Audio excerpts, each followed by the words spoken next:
வணக்கம் ராவுலே, நான் ரஜித் யாழ்ப்பாணம். நான் இப்போ எங்கே நிற்கிறேன்னு பார்த்தீங்கன்னா யாழ்ப்பாணம் நல்லூர் கந்தசாமி கோயிலுக்கு முன்னுக்கு தான் நிற்கிறேன். இன்றைய தினம் 4:30 மணி அளவில் பார்த்தீங்கன்னு சொன்னால் ஒரு போராட்டம் ஒன்றுக்கு அழைப்பு விடுத்திருக்கிறோம். அந்த போராட்டம் என்ன போராட்டம் என்று பார்த்தீங்கன்னு சொன்னால், இப்போ இந்த ஆலய சூழல் இருக்குது. அந்த ஆலய சூழல் ஒரு மிக உண்மையிலேயே ஒரு புனிதமான ஒரு இடம். இந்த ஆலய சூழலில் ஒரு அசைவ உணவகத்துக்கு அனுமதி கொடுத்து அந்த அசைவ உணவகம் திறக்கப்பட்டிருக்கு. அந்த அசைவ உணவு எங்கே இருக்குது, ஏன் இந்த போராட்டம் பண்ணுறதை பற்றி தான் நாங்கள் முழுமையாக பார்க்க போகிறோம். வாங்க அந்த அசைவ உணவு எங்கே இருக்குன்னு காட்டுறேன். அதோட பார்த்தீங்கன்னா 4:30 மணிக்கு நடக்க போகிற போராட்டத்தை நான் இதில் காட்டுறேன்.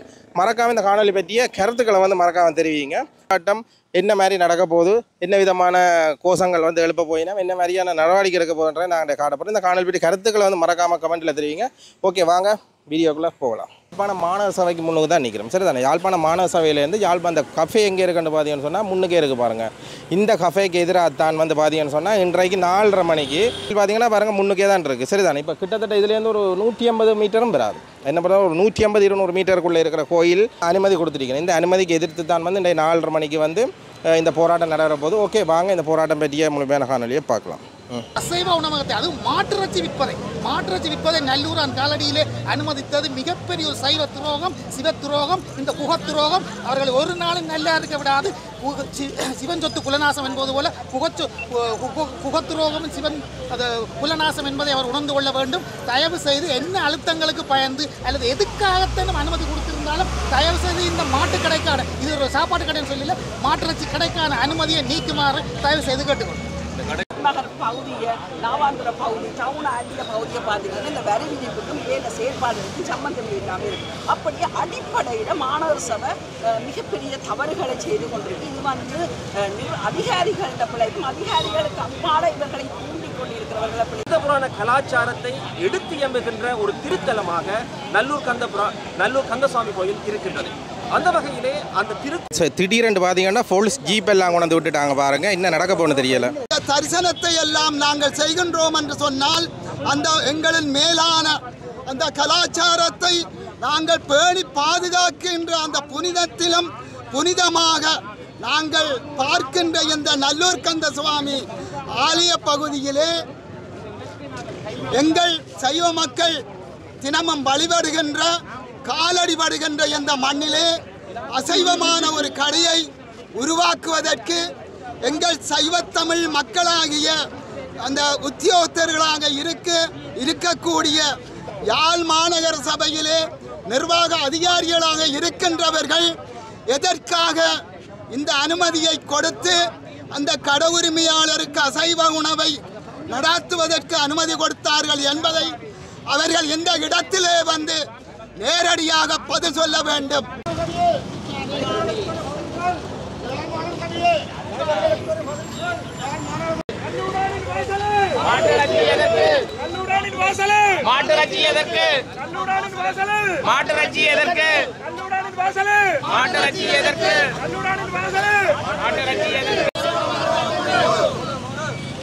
சொன்னால் மிக பிரம்மாண்டமான இந்த பேரணி நல்லூர் ஆலய முற்றலில் இருந்து இப்போ பார்த்தீங்கன்னு சொன்னால் அந்த காஃபி ஷாப் வரைக்குமே வந்திருக்கு பாருங்கள். இதுதான் அந்த காஃபி ஷாப். இப்போ அந்த அவடத்துக்கு இந்த போராட்டக்காரர்கள் இப்போ இதில் வந்திருக்கணும். இதில் திடீரென்று பார்த்தீங்கன்னு சொன்னால் போலீஸார் எல்லாமே குவிக்கப்பட்டிருக்கிறத பார்க்கக்கூடிய மாதிரி இருக்குது. நாங்கள் பார்ப்போம் இப்போ அடுத்து என்ன நடக்குதுன்றதையும் பார்ப்போம். பிரம்மாண்டமான கோஷங்கள் எல்லாம் எழுப்பி கொண்டு போராட்டக்காரர்கள் வாரத்தை பார்க்கக்கூடிய மாதிரி இருக்கு பாருங்கள்.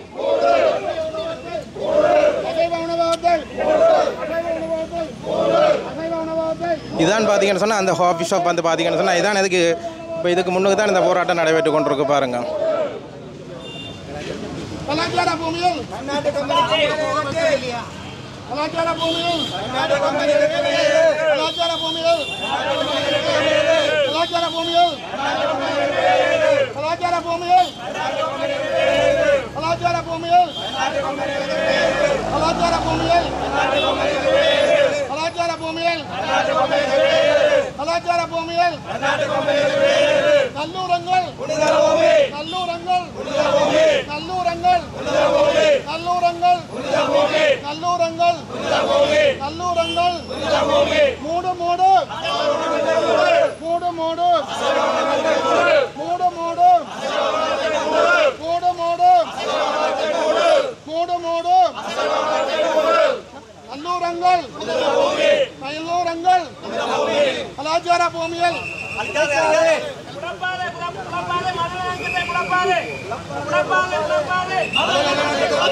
யாழ்ப்பாண மாநகர சபை ஆணையாளர் உள்ளுக்கு இருக்கிறபடியால் இப்போ போராட்ட களத்திலேருந்து ஒரு 3 பேர் வந்து ஆணையாளரை சந்திக்கிறதுக்கு போய்கொண்டிருக்கிறோம்.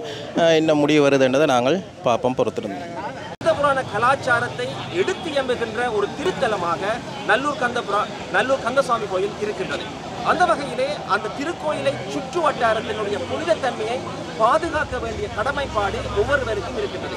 ஆனால் இன்றைக்கு அந்த புனிதத்தன்மையை மாசுபடுத்துகின்ற அளவுக்கு ஒரு செயல்பாடு நடைபெற்றிருக்கின்றது. இது உண்மையிலேயே வன்மையாக கண்டிக்கப்பட வேண்டிய விடயம். உண்மையிலே நான் அறிந்த வகையிலே 2004ஆம் ஆண்டு இந்த கட்டிடமானது ஒரு இல்லத்தினை அமைப்பதற்கான அனுமதியினை யாழ்ப்பாண மாநகர சபையிலே பெற்றிருக்கிறது. 2004ஆம் ஆண்டு இது ஒரு வீடாக அமையப்படுவதற்கான அனுமதியினை அவர்கள் பெற்றிருந்தார்கள். அதற்கு பிற்பாடு 1 வருடங்கள் அந்த வேலைகள் நடந்தது. ஆனால் அதுக்கு பிற்பட்ட காலத்திலே அந்த வேலைகள் அனைத்தும் நிறுத்தப்பட்டிருந்தது. இந்த கடையானது திறக்கப்படுவதற்கு 2 மாதங்களுக்கு முன்னர் தான் அந்த வீட்டுக்கான அனுமதியினை அவர்கள் எந்த ஒரு அனுமதியையும் மாநகர சபையிலிருந்து பெற்றுக்கொள்ளாமல் ஒரு கடை போன்ற ஒரு அமைப்பை உருவாக்கி இருக்கிறார்கள். உண்மையில் மாநகரத்தை பொறுத்த வரைக்கும் ஒரு வீட்டுக்கான அனுமதியினை ஒரு வியாபார ஸ்தலமாக மாற்றுவதாக இருந்தால் அதற்கான உரிய அனுமதிகளை பெற்றுக்கொள்ள வேண்டும். 2வது விடயம், ஒரு மாநகர சபையிலே பெற்ற அனுமதி என்பது ஒரு கட்டடத்தை கட்டுவதற்கு பெற்ற அனுமதி என்பது அதை கட்டாமல் விட்டுவிட்டால் 1 வருடங்களுக்குள் காலாவதியாகிறது. அத்துடன் அந்த கட்டடத்தை கட்டுவதற்கான COC என சொல்லப்படுகின்ற கட்டடத்திற்கான அனுமதி சான்றிதழையும் பெற்றுக்கொள்ளலாம். ஆனால் இன்று